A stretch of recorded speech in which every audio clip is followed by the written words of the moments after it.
The Texas Senate has passed a bill that could limit what is taught in the classroom.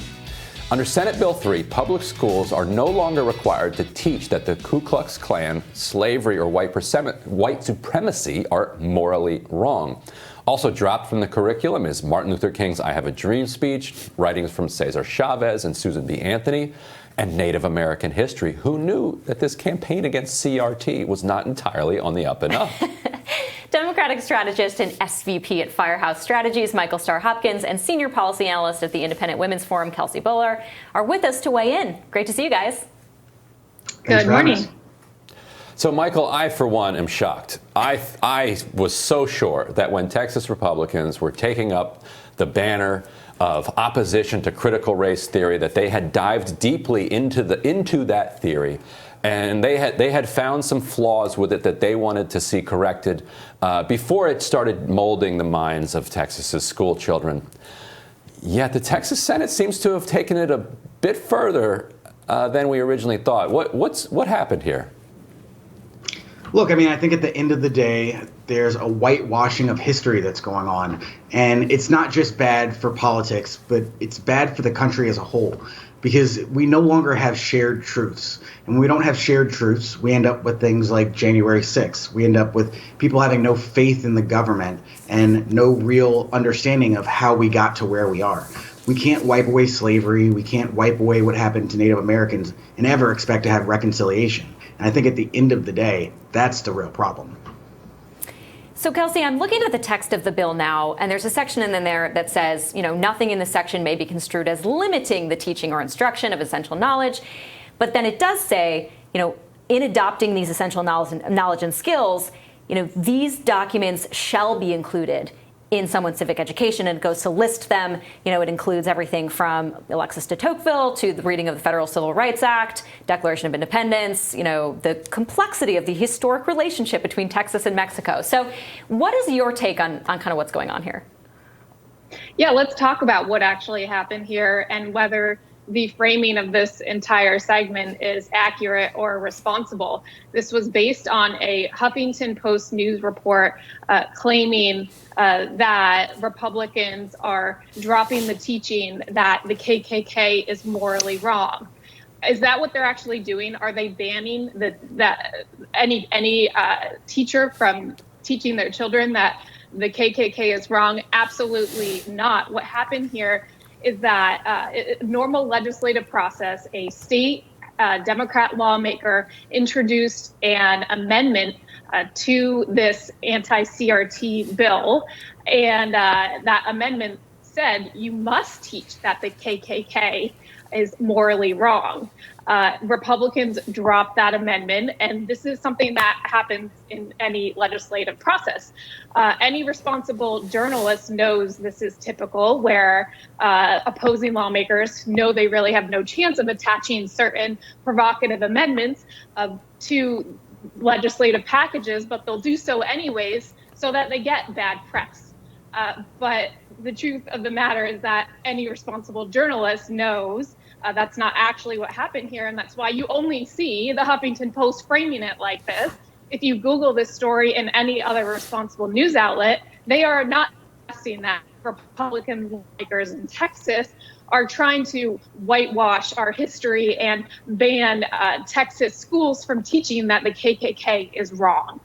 Well, so I'm curious for your take on this. The KKK part aside, if somebody introduces a trolling amendment that says that you should say something obvious in your classroom, then just say the obvious thing. I think the more interesting point is what Rachel said, is that it doesn't ban you from talking about the I Have a Dream speech if you're a teacher, but it took it from being on the curriculum and taking it off of the curriculum. So now it's up to the teacher whether or not they're going to talk about that. But what were you going to say?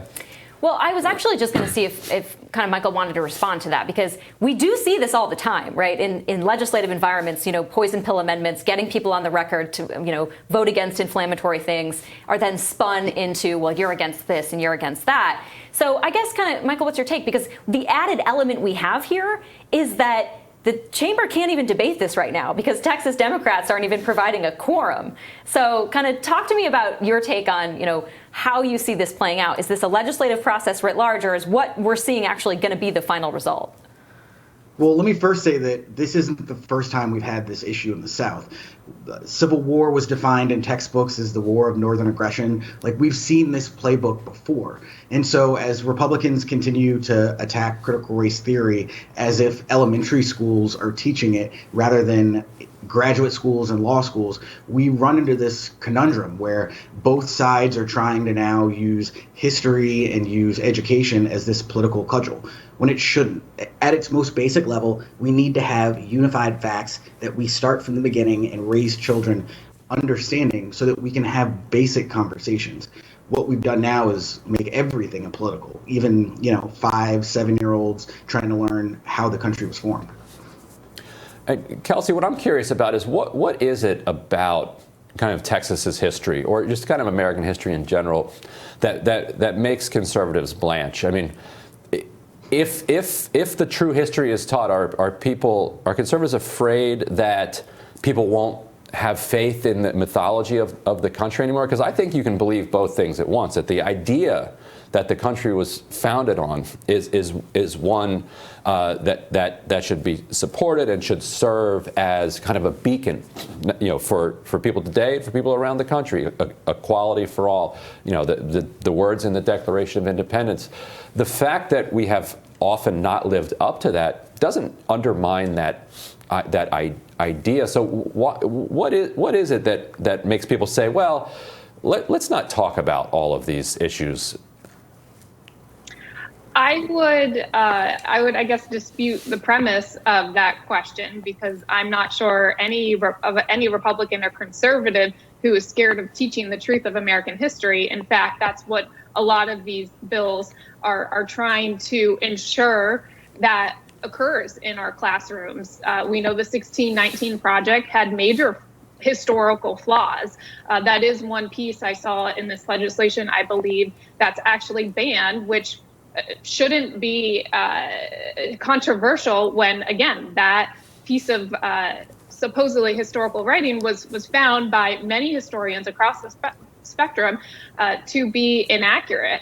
I also don't know, as a someone who attended public school, I was taught true history. I was taught of American flaws, and that's exactly what this type of legislation tries to preserve, versus this critical race theory doctrine, which simply seeks to divide Americans and encourages students to look at superficial characteristics such as skin color, versus actually just examining our history, the truth about what happened, which we all support and encourage, and of course want our children to experience in the public schools. So, to Kelsey, sorry, can I just jump in real quick? Sure. Just real quick. Critical race theory is taught in law schools, and it's about the application of laws and how race has played a factor in that. Like, it's not something that is widely taught, and it's important because there's de jure racism and there's de facto racism, and that's what it addresses. So this idea that critical race theory is this widely taught thing that the average person who has no understanding of history, like, it's just fundamentally not true. So I do think Kelsey, correct me if I'm wrong, I do think the nation's largest teachers union did talk about critical race theory in their recent meeting. So I do think that there is a little bit of an element of it, or at least a recognition that some teachers do want to teach it in public schools. But to Kelsey's point about the bill itself, you mentioned the 1619 Project. I just wanted to read it from the bill. It does say teachers will not be allowed to, quote, require an understanding of the 1619 Project, end quote. So that is in the bill itself. But Michael, I wanted to ask you about something you said earlier, when you're saying, well, education shouldn't be politicized. That's something, obviously, I think everybody agrees with. But at the end of the day, education is inherently political in the sense that you are making choices about what you're going to teach in the classroom. You don't have endless amounts of time to consider everything. So how do you think the best way to handle this is? Do you think these local school boards should be making these decisions, state governments, or is it someone else?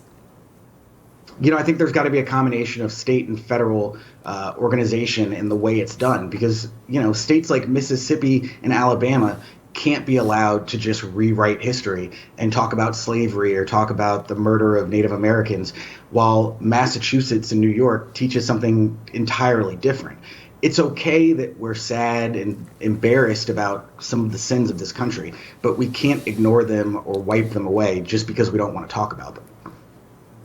I also feel like the curriculum doesn't do enough work to try to uplift stories of people other than, say, like Paul Revere. Like, everybody learns about Paul Revere and his ride.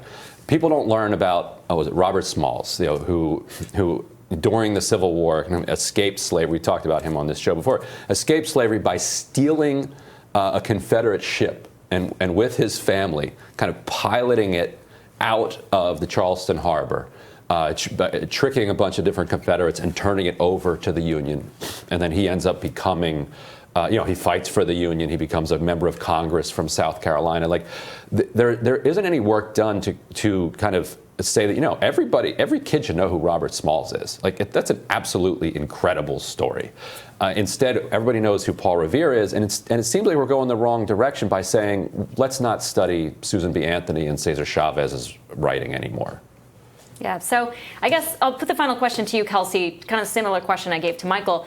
Who should be making these choices? Because at the end of the day, there's never enough time. There just isn't in reality to consider everything you want to teach in the classroom. So what do you think is at root here? Is it political people trying to make political choices in the classroom, or push some of these education decisions to the local governments? What's your take? We need to maintain local control of our education system. When national unions and bureaucrats in Washington, D.C. try to get a grip and control what is and isn't taught in the classrooms, that's when you see schools become less accountable to the students and parents who are, involved there. And that's also when you're going to see this greater push for school choice, which I absolutely fully support. But I would think that considering the extent to which the left opposes school choice, they would actually be practicing more caution in the way they go about inserting these divisive CRT type curriculums into our local school systems, because that is when parents are ultimately going to take their children and walk away, which I give them a lot of credit for, because certainly as a parent myself, I do not want I want my children to be raised with a true understanding of American history, both our flaws and our greatness. But I don't want them to have this skewed, divisive perception on superficial matters such as skin color. I don't want them to view anybody differently based on their race. Kelsey Bolar, Michael Starr Hopkins, thank you so much for joining us. Thanks, guys. Thank you. Brianna Joy Gray joins us next. Stick with us.